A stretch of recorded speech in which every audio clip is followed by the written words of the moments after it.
প্রিয় শিক্ষার্থীরা, তোমাদের সবাইকে স্বাগতম আজকের ভিডিওতে। আজকে আমরা আলোচনা করব মাইকেল মধুসূদন দত্তের বিভীষণের প্রতি মেঘনাদ এই কবিতাটা নিয়ে। আর এই কবিতাটা তোমরা অনেক কনফিউশন, তবে আমি যদি বলি এই কবিতাটা তোমাদের বইয়ের সবচেয়ে সহজ কবিতা, তাহলে হয়তো অনেকে অবাক হবে, কারণ এটা আসলে অনেক সহজ। কারণ এটার যে অর্থগুলো বা এই চরিত্রগুলো তুমি যদি বুঝে নাও, তাহলে তোমার কাছে এটা আমি তোমাকে গ্যারেন্টি দিয়ে বলতে পারি, এই কবিতা তোমার কাছে আর কখনোই কঠিন মনে হবে না। তো তার জন্য অবশ্যই তুমি ভিডিওটা শুরু থেকে শেষ পর্যন্ত দেখবে। এই কবিতাটা ভালোভাবে বোঝার জন্য আমাদের এই চরিত্রগুলো সম্পর্কে ভালোভাবে জানা লাগবে। এখানে দেখো, এখানে আমি লিখেছি, এখানে দেখো যে অযোধ্যা একটা রাজ্য ছিল। সেই অযোধ্যা রাজ্যে দেখো, অযোধ্যা রাজ্যের রাজা ছিলেন দশরথ। যদি এটা আমাদের কবিতাতে নেই, তবে আমাদের এই কনটেক্সটটা ভালোভাবে বোঝার জন্য, কবিতাটা ভালোভাবে বোঝার জন্য আমাদের কিন্তু এই ব্যাপারগুলো জানা লাগবে। তো রাজা দশরথ রানী ছিল, সেটা হচ্ছে অযোধ্যা রাজ্য, আর এই অযোধ্যা রাজ্যের রাজা ছিল রাজা দশরথ। তো এই রাজা দশরথের কথা তোমাদের কিন্তু কবিতাতে উল্লেখ নেই, তবু এটা কেন বলছি, তাহলে এগুলো সবগুলো না বুঝলে তোমাদের কবিতাটা বোঝা অনেক ডিফিকাল্ট হয়ে যাবে। তো রাজা দশরথের 3 বউ ছিল। একজন ছিল কৌশল্য, আরেকজন ছিল কৈকেয়ী, আরেকজন ছিল সুমিত্রা। তো এখানে দেখো, এখানে কৌশল্যর আবার ছেলে ছিল, যে কৌশল্যর ছেলে ছিল রাম, আর তার বউ ছিল সীতা। আর কৈকেয়ী যিনি ছিল মেজজন, ওনার ছেলে ছিল ভরত। আর সুমিত্রার ছেলে ছিল লক্ষণ এবং শত্রুঘ্ন। এই দশরথ রাজার 3 বউ, আর 3 বউ ছিল 4 ছেলে মোট। এদের একজন একজন করে ছেলে, এই কৌশল্য কৈকেয়ীর একটা ছেলে, আর এই সুমিত্রা ছিল 2 ছেলে। ভালো কথা। কিন্তু এই রাজা, এই দশরথের বড় বউ ছিল কৌশল্য। বড় বউয়ের ছেলে যিনি ছিল, ওনার নাম রাম। আর রাম ছিল যেহেতু এই ভাইদের মধ্যে সবার কি বড় বউয়ের ছেলে, এবং সে বয়সেও বড় ছিল, এবং সে অনেক শক্তিশালী ছিল এবং বীর ছিল। তার জন্য এই এই রাজা দশরথের বংশটার নাম ছিল আবার রঘুবংশ। রঘুবংশের যে শ্রেষ্ঠ বীর, তাকে বলা হতো রাঘব। তার মানে এই 4 ভাইয়ের মধ্যে রাঘব কে? রাম। রাম হলো রাঘব। তো এই রাজ্য ঠিক আছে, এই রাজ্য ঠিক হলো। তো এই রাজ্যের ব্যাপারটা কি হয়, যেহেতু বড় ছেলে কে ছিল? রাম। তো দেখা গেছে রাজা দশরথের যেহেতু বয়স হচ্ছে, সামনে নতুন কাউকে দায়িত্ব দিতে হবে। এমন সময় কি হয়, যে স্বভাবতই বুঝে নেয় যে বড় ভাই যেহেতু, আবার সে সবচেয়ে শক্তিশালী ছিল, বীর ছিল, সে বংশের রঘু বংশের এবং সবচেয়ে বীর, তার জন্য তাকে রাঘব বলা হতো। এবং সে বীর মানুষ, তো স্বভাবতই রাঘব কি বা এই রাম কি হবে, সেই সিংহাসনে বসবে রাজা দশরথের, মানে রঘু বংশের সিংহাসনে। ওই অযোধ্যা যে রাজ্য ছিল, সেই রাজ্যের সিংহাসনে কে বসবে? রাম বসবে। এরকমই কথা, মানে এটা ভেবে নিতে হবে। কিন্তু এমন সময় তো এরাও কেউ আর কি করার না, মানে প্রতিবাদ বা প্রতিরোধ করার কোনো কথা নাই বাকি ভাইগুলো। কারণ তাদের ভাইরা সৎ ভাই হলেও তাদের মধ্যে বন্ধন বা তাদের মধ্যে এমন একটা ছিল, মিল ছিল, যে কেউ কাউকে কি পর মনে করতো না, বা সব ভাইগুলো। এবং সেই যারা ছিল, রাজা দশরথের যে বউগুলো ছিল, 3 বউ ছিল, তারাও কিন্তু পরস্পর বোনের মতো হয়ে মিশতো, মানে তাদের মধ্যে কোনো ভেদাভেদ ছিল না। কিন্তু এই কৈকেয়ী, এই রানী যিনি আছেন, ওনাকে কূটনীতি কি করে, প্ররোচিত করে, মানে ওনাকে একটু পথভ্রষ্ট করে আর কি। ওনাকে তখন ওনার মানে মগজ ধোলাই করে, যেটা বলে আর কি। তো কৈকেয়ীকে বলে, ওই কূটনীতি এসে বলে, রাম তো কি হয়ে যাবে? রাজা হয়ে যাবে। তাহলে তো তুমি কি হতে পারবে না? রাজমাতা হতে পারবে না। তোমরা বাহুবলী সিনেমাতে দেখছো না যে রাজমাতা কি মূল্য? তো সেম ভাবে উনি যদি রাজমাতা না হতে পারে, রাজমাতা কিন্তু একটা অনেক সম্মানের একটা পদ, তুমি রাজমাতা হতে পারবে না। রাজমাতা কি হয়ে যাবে? কৈশল্য রাজমাতা হয়ে যাবে। তো এটা নিয়ে ওর তখন আবার একটু কি মানে ঈর্ষা চলে আসে। ও এখন তার রাজা দশরথকে বলে যে না, তাকে রাজা বানানো যাবে না, রামকে রাজা বানানো যাবে না, রাজা বানাতে হবে কাকে? ভরতকে। তখন বলছে এটা কিরকম কথা, সে তো বড় ভাই, সেই কি হবে? সে সবচেয়ে কি শক্তিশালী, তাই সেই রাজা হবে। ভরত কি করে রাজা হয়? তখন বলছে, এই মহারাজ যখন, এই রাজা দশরথ যখন একবার অসুস্থ হয়েছিল, তখন উনাকে কিন্তু অনেক সেবা শুশ্রূষা করে, এই কৈকেয়ী যে রানী আছে, উনি কি করছিল, সেবা যত্ন করে সুস্থ করছিল। তারপরে রাজা ওনাকে বলছিল, মানে কৈকেয়ীকে বলছিল, তোমার কি কোনো ইচ্ছা আছে? তুমি যাই চাইবা আমার কাছে তাই পাবে।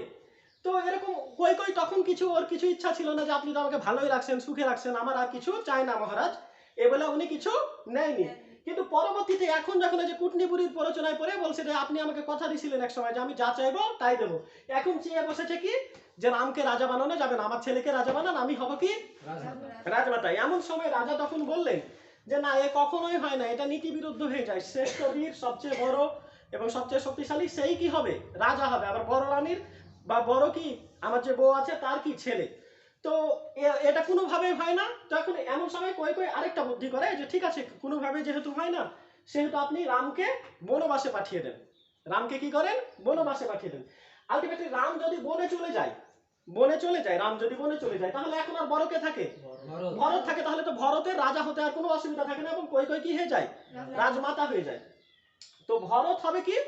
রাজা হবে। তো রামকে তখন আবার দশরথ এই কথাবার্তা এগুলো যেহেতু হচ্ছে, রামও শুনলো যে এই মা, যদিও সৎ মা, তুমি ও বলছে যে আমার মা যেহেতু চেয়েছে যে আমি বনবাসে যাব, তো ঠিক আছে আমি মায়ের কথা মেনে নিলাম, আমার মাই তো বলছে। তো মায়ের কথা শুনে ও কি করবে? বনবাসে চলে যাবে। এমন সময় ওর তো বউ আছে, বউয়ের নাম কি? সীতা। ও কি বউকে ঘরে রেখে যাবে? না, তো স্বভাবতই বউ কি করলো? চলে যায় তার সাথে।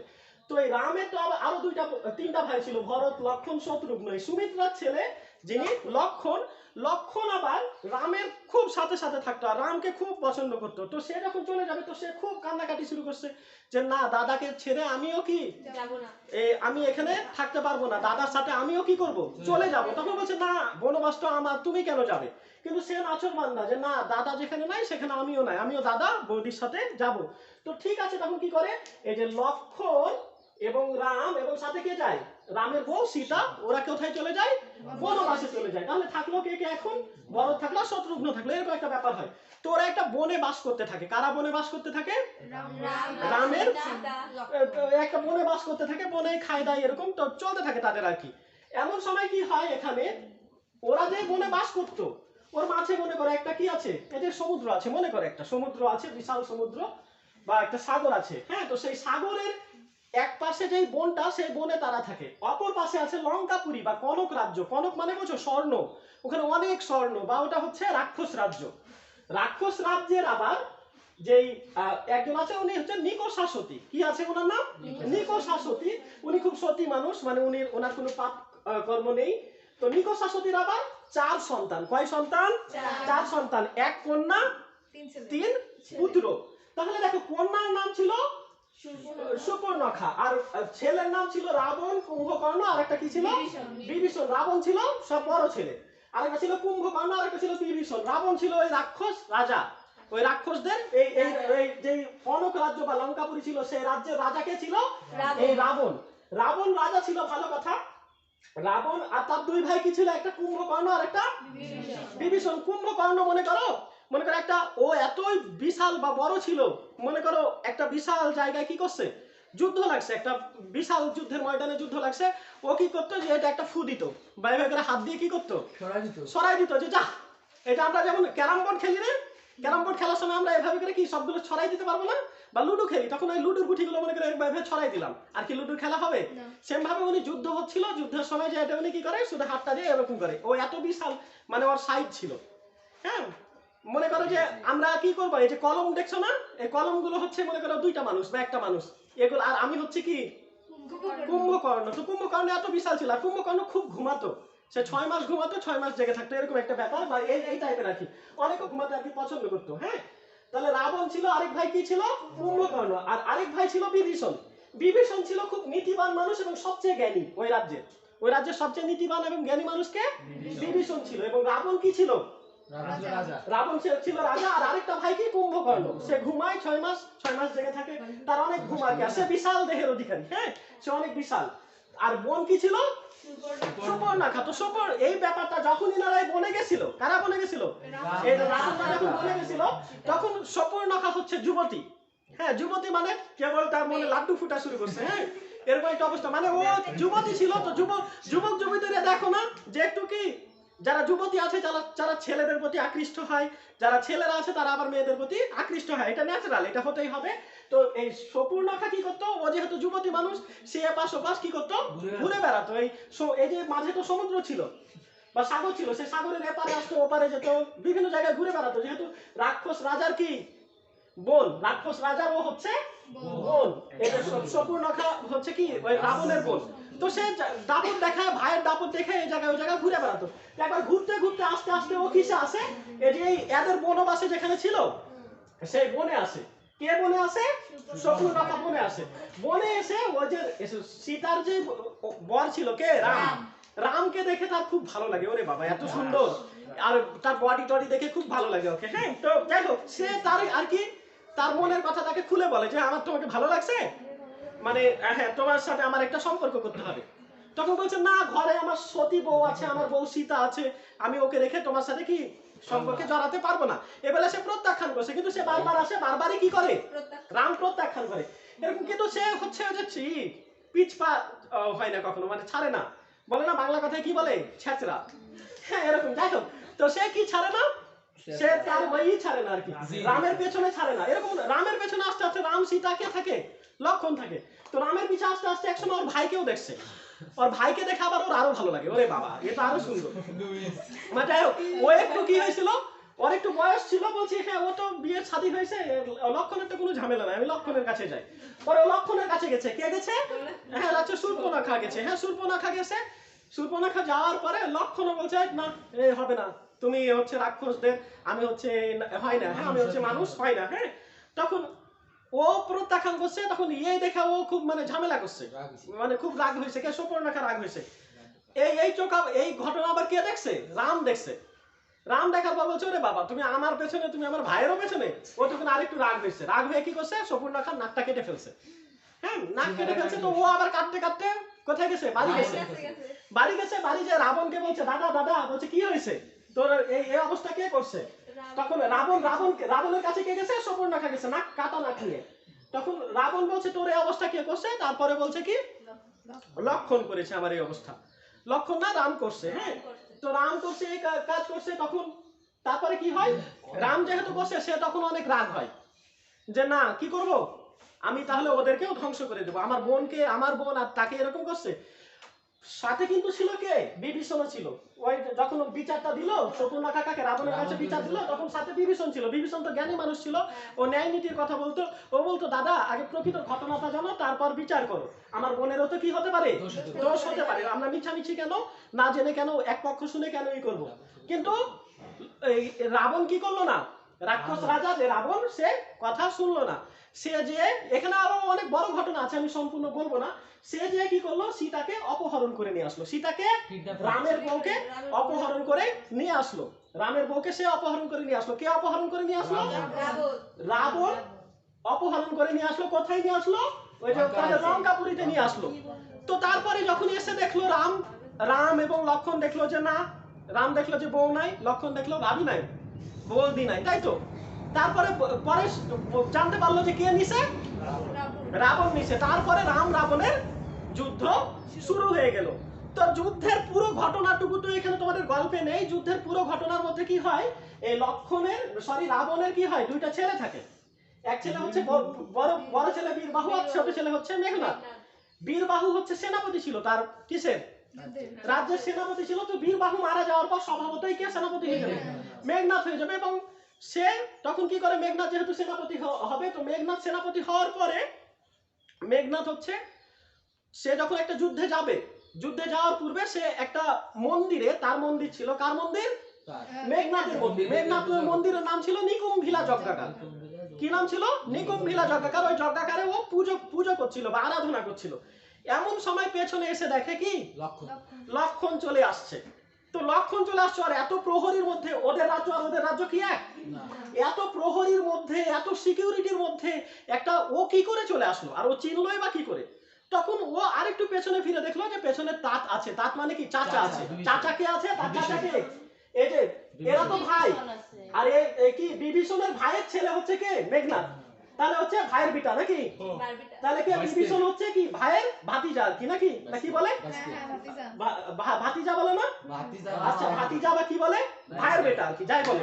তো ভাইয়ের বেটা দেখছে যে পেছনে চাচাও আছে। তখন ও বুঝে ফেললো কি করছে, ওকে পথ চিনিয়ে আমাদের এই আমার ঘরে বা আমার এই মন্দিরে বা কি যেন বলছিলাম, নিকুম্ভিলা যজ্ঞাকার, নিকুম্ভিলা যজ্ঞাকারে কে নিয়ে আসছে, তাহলে ওকে বিভীষণ নিয়ে আসছে। তখন ও বিভীষণ যে এই কাজটা করছে, যে আমরা একটা কথায় কথায় বলি না যে ঘরের শত্রু বিভীষণ, ইভেন অনেকে এটা বলছে, আমি এই কবিতাটা পড়ার আগেও আমি জানতাম না এটা কি অর্থে ব্যবহার করা হয়, কিন্তু ঘরের শত্রু বিভীষণ ঘরের লোক হয়ে আপনি হচ্ছে যে ভাইয়ের বিয়েটা ছিল তাকে কি করছে, তার মানে আর কি বিরুদ্ধে কাজ করছে, বিশ্বাসঘাতকতা করছে বা এই অন্যায় করছে, এই জন্যই বলে ঘরের শত্রু বিভীষণ। অনেক প্রবাদ আছে না, ঘরের শত্রু বিভীষণ, দুধ কলা দিয়ে এতদিন কি এই যে এরকম অনেক কথা আছে না।